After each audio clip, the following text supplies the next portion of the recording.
What's up, everybody? Welcome back to the Steelburgh. Steelers win 20-10 against the Los Angeles Chargers, improving to 3-0 on the season and staying in that first place spot in the AFC North.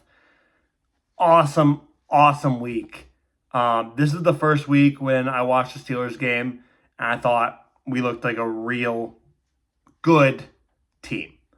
Complete game all around. First half was a little shaky, but second half, our defense just swallowed them up, and we were able to come out of this with a win, and a convincing one, too. Score was only a 10-point difference, but could have easily been 27-10. We sat down at the goal line and just took a knee to wind out the clock, because rather than giving them a chance, even a small one, we just wanted to take a knee there. So, without further ado, let's get right into it. So, starting with the offense, Justin Fields had another very productive day, and his best day yards-wise as a Steeler.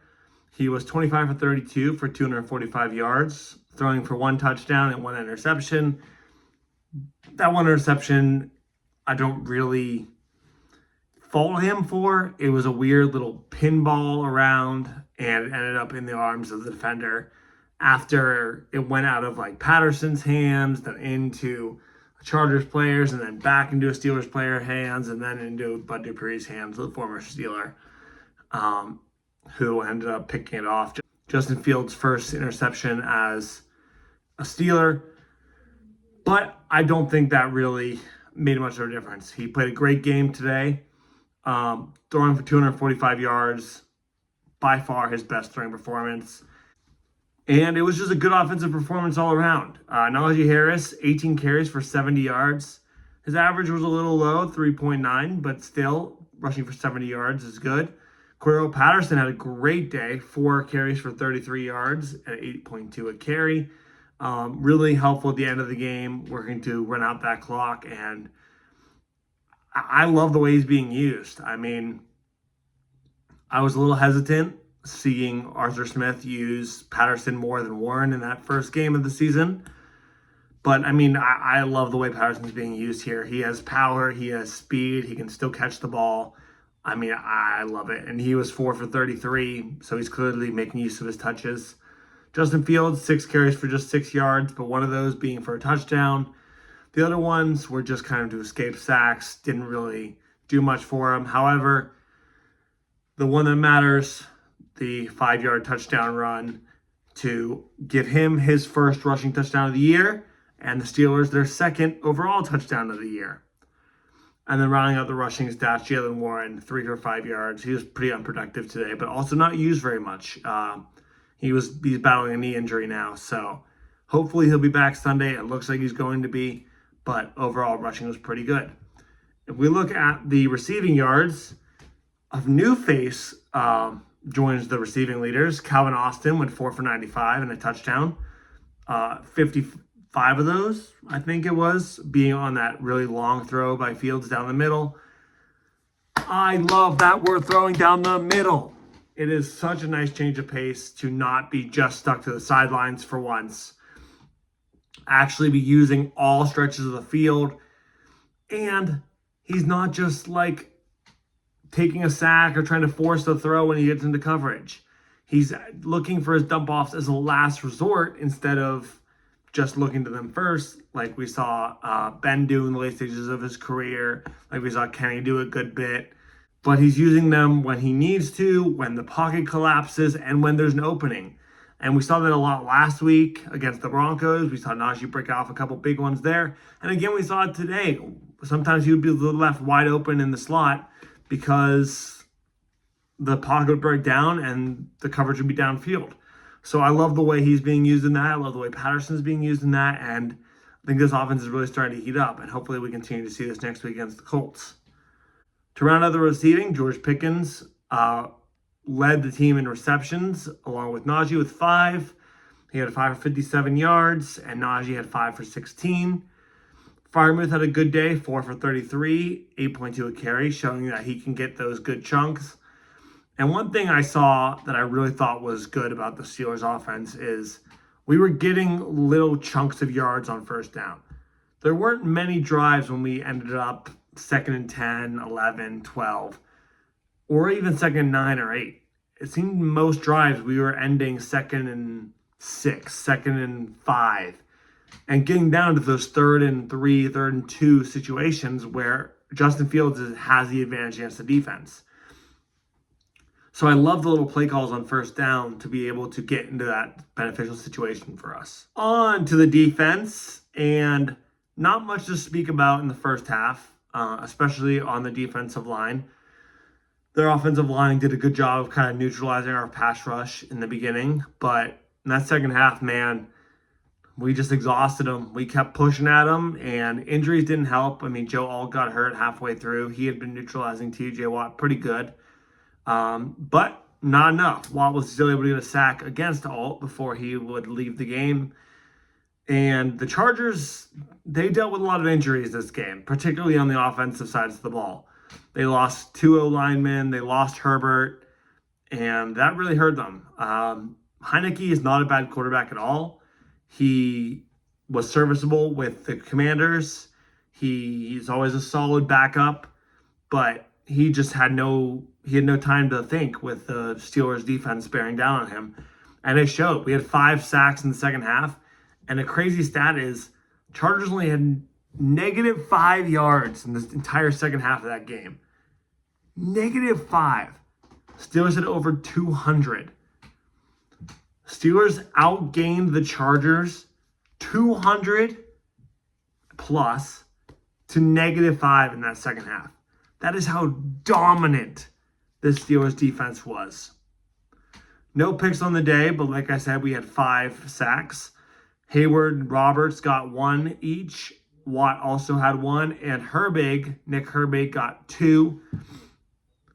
And then I thought Cameron Hayward got a sack as well. Oh, he did. Yes, I mentioned Hayward.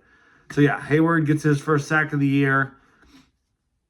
And the defensive line is starting to heat up. And that's big for Herbig to get 2 in the last game because some bad news. Alex Highsmith is going to miss a couple weeks with a groin injury. So Herbig's going to have to step up in his absence to make up for that. And I think he can. He played very, very well in the preseason, despite us losing the 3 games. And he played really well today when he got his chances. He had 2 sacks, a whole bunch of pressures. He had 3 tackles on the day. And I think he played really well. And I think this defense is going to be a force to be reckoned with for the Colts next week. And this seems to be an ongoing segment in this video. We are going to be talking about the officiating again today. And I actually thought it was pretty good. Granted, the Steelers were only penalized 3 times for 15 yards. But I thought the calls that they made were pretty good. Of the calls that I saw, the helmet-to-helmet hit on Freiermuth, that was blatant. And Derwin James would be suspended for a game because of that. He won't play against the Chiefs this Sunday. But I thought that was blatant. He lowered the crown of his helmet into the helmet of the receiver. Textbook. The holding call downfield on George Pickens. Blatant. Turned him. And I thought the couple penalties on the Steelers were fair. I mean, illegal formation. I think there was a false start in there. You're going to get penalties called against you, but I think Tomlin did a fantastic job over the week, like he said he was going to, of trying to get some discipline into the players. Last week, penalties absolutely killed us. I mean, all the holdings, the illegal formation, the holding in the secondary. Porter didn't get 1 call about that today. Jones didn't get 1 holding call against him. I mean, that's huge. In the first play of the game, Jones pancaked Bosa. That is a massive, massive improvement to go from 90-plus yards in penalties to 15. I mean, really, really awesome all-around game by the Steelers, and good discipline to cut the penalties. And then real quick, just before I wrap things up, I want to touch on the Chargers a little bit.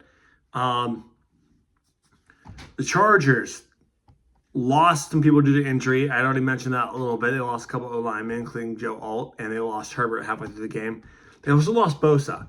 Bosa was dealing with a hip injury, and after the first play of the game when Jones pancaked him, he came off limping a little bit, and you could just tell something wasn't right. He did end up going back into the game, but he just wasn't the same. He ended up coming out and didn't play in the second half at all. So that made a big difference, and it turns out he's actually going to be out next week as well, it seems.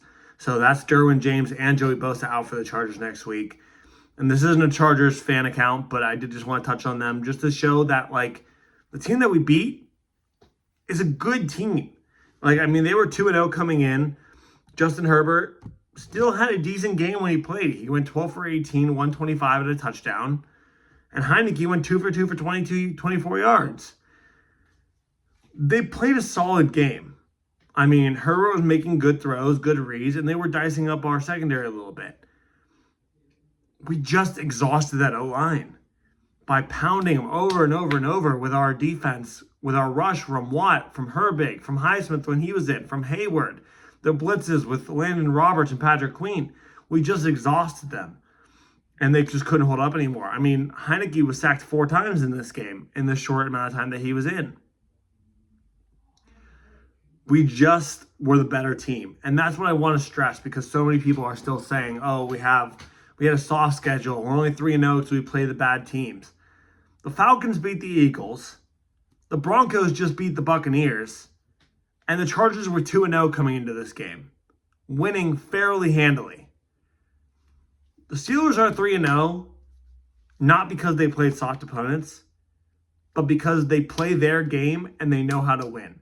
And every week, we build on that performance and get better. And I've seen that. The Falcons game, we kicked 6 field goals for Pete's sake. Like, in the next week against the Broncos, we scored our first touchdown. And we didn't score anything other than that in terms of getting in the end zone. But we still won and our offense improved. And this week, what do we see? 2 touchdowns. Could have been 3 had there been more time on the clock and we didn't want to run it out. But this score could have easily been 27-10. Our offense is improving every week. Fields is still learning. He's gaining the experience of being on this team, building chemistry with guys like Pickens, Freiermuth. We started to see great chemistry with Calvin Austin. I'd love to see that improve. We're gonna get guys like Roman Wilson back. We're gonna have Najee at full strength again. We're gonna have Warren. Our defense is going to heal over time. Like we're gonna be a good team come this end of the year. And it's actually not the worst thing in the world that we're getting these injuries to Highsmith now. That we're getting these injuries to some of our secondary now, because we're still in the relatively easy part of the schedule. With the exception being the Cowboys, next week we play the Colts, then we play the Cowboys, like I said, then we play the Raiders, the Jets, and the Giants. Those are 4 teams. 4 out of 5 of those teams should be really routine games, right? Like, we beat the Raiders the last 2 times we played them after having a rough struggle with them in the past. Okay. Colts, we lost them last year, but Richardson's been pretty shaky these past 3 games of the season. So, should be a matchup. Cowboys, wild card. We don't know what Cowboys we're going to get. Are we going to get the ones who are putting up 50 on opponents, or are we getting the ones who played this week and got obliterated by the Ravens? I mean, they came back in the fourth quarter, but that game was not a 1-scoring game. That the Ravens destroyed them. Are we going to get those, or are we going to get the 50-point scoring Cowboys? Then you have the Jets and the Giants. The Jets, yeah, Aaron Rodgers looked good this week against the Patriots, but the last 2 weeks, he really didn't. And the Giants have looked horrible with every week except for this week. What teams are we going to face? It's a little hard to say, but we should have a good record in this part of the year, even without guys like Highsmith. Even if we do miss a game from someone like Warren, or God forbid, if someone on the defense like Queen or Roberts were to go down for a game, we're playing teams that we should beat regardless of that. And I'm absolutely not wishing for an injury, but I have really high hopes for the Steelers regardless of that, because we do have the schedule to do it. And because our division has lost so much, we have a bit of a cushion. The best team in our division besides us is 1-2. The Ravens are 1-2, the Browns are 1-2, and the Bengals are 0-3. That's at least a 2-game cushion on every single team in our division, and that is huge in a division as tightly contested as the AFC North. Those 3 teams are not going to end with a losing record at the end of this year. I will promise you that. I would guarantee that the lowest record in this division will be 9-8. This division is that good. And when they compete against each other, there is blood spilt. So having those 2 games separating us from them is absolutely huge. And I'm loving every minute of it. That's going to be it for me today, folks. Thank you so much for watching. I will be back next Tuesday with another reaction, hopefully after another Steelers win against the Colts.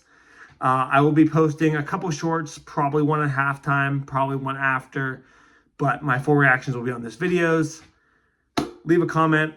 Let me know what you thought about this game and what you think about our next 5 games. What do you think our record's going to be going into the Colts, Cowboys, Raiders, Jets, and Giants? I'm probably going to say 4-1, assuming we drop one of those games. Let me know what you think. Have a good morning, evening, afternoon, everybody. Goodbye from the Steelburgh.